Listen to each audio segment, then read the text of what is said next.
morning and happy Monday. Welcome back. It is week 7 of our school year, which is awesome. We're buzzing right along. This week we're preparing to start our research project. There's going to be some more information about that here in the upcoming days. But for today, I have one more sort of mini lesson that we're going to work on this week. And that is going to be to identify the difference between primary and secondary resources. So we need to learn a little bit about those. Those are really important when it comes to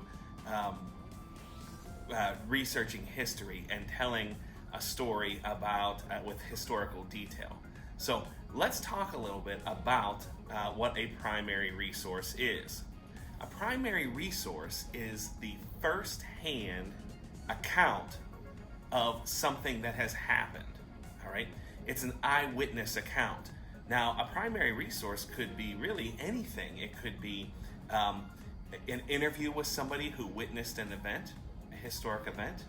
It could be a photograph that was taken of a historic event. It could be a recording, a video or audio recording of a historic event. It could be a letter that was written by somebody who witnessed the event, or a diary entry. There's a number of different things that could make up a primary source.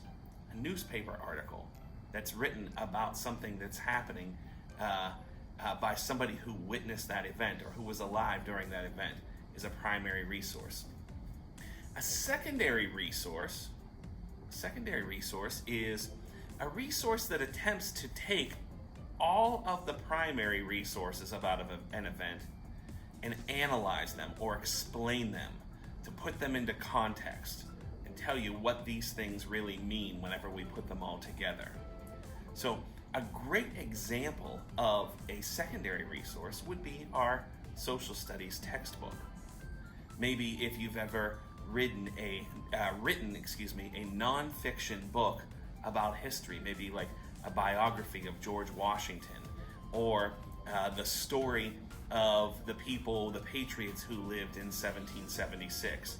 Those are going to be secondary resources. They're going to pull from those primary resources. They're going to take information that was given by first-hand accounts and witnesses and letters and diaries and all of those different things, but then they're going to attempt to explain them and explain that history. Okay?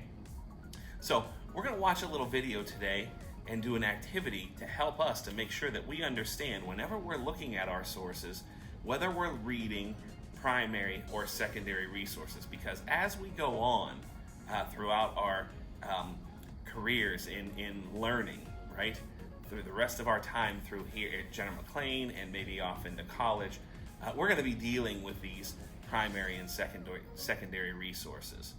All right, and we want to have a pretty firm grasp on them.